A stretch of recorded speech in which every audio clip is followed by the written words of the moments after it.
আঘাত হানতে পারে প্রবল ঘূর্ণিঝড় রিমাল। এর মধ্যে অগ্রভাগের প্রভাব পড়তে শুরু করেছে।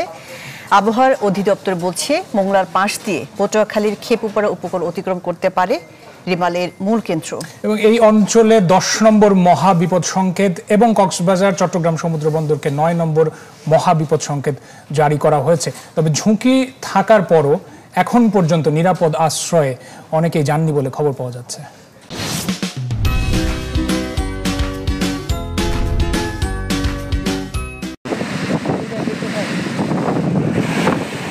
বাঁধভাঙা ঢেউ আছড়ে পড়ছে বালুকা বেলায়। বছরের প্রথম প্রবল ঘূর্ণিঝড়ের বাতাসে উপড়ে পড়ার দশা গাছের।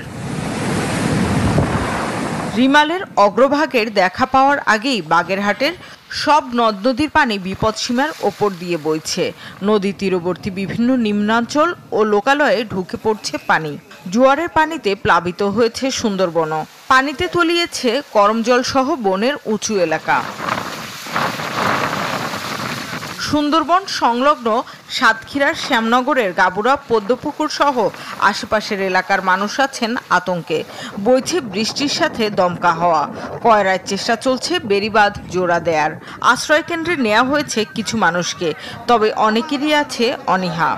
মাঝে আইলায় ঝড় হয়েছে, বৃষ্টি হয়েছে, অবদা ভেঙে বাঁধ ভেঙে যে পানি ঢুকছিল তাতে তো বহুত পানি ঢুকেছিল, সেখান থেকে ভয় ভেঙে গেছে। আশ্রয় কেন্দ্রে যাবার জন্য বলছে তো এখন তো পরিষ্কার দেখতে আছে যে আর যায় না, তো 6টার পরে কিছু বুঝে যাইব কেমন করে যায়।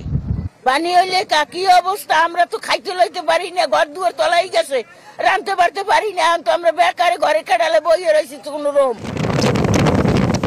পটুয়াখালীতে রিমালের প্রভাবে বৃষ্টি ও ঝড়ো হাওয়া বইছে।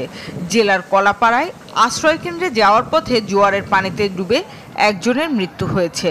আবহাওয়া অফিসের পূর্বাভাস, এই পটুয়াখালীর খেপুপাড়া উপকূল দিয়েই রিমালের মূল কেন্দ্র বাংলাদেশ অতিক্রম শুরু করবে।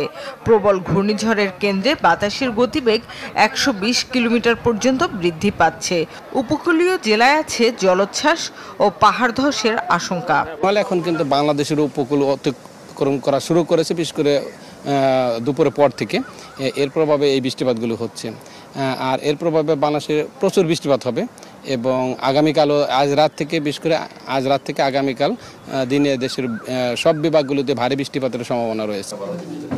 রিমাল মোকাবিলার প্রস্তুতি নিয়ে সচিবালয়ে ত্রাণ ও দুর্যোগ প্রতিমন্ত্রী জানান, আশ্রয় কেন্দ্রে এরই মধ্যে 8 লাখেরও বেশি মানুষকে নেওয়া হয়েছে।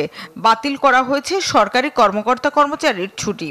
সমস্ত আশ্রয় কেন্দ্রগুলিতে পর্যাপ্ত খাবার, শুকনো খাবার, বিস্কুট এবং পানি সহ আমাদের এবং চিকিৎসা সামগ্রী ইতিমধ্যে আমাদের পৌঁছে গেছে।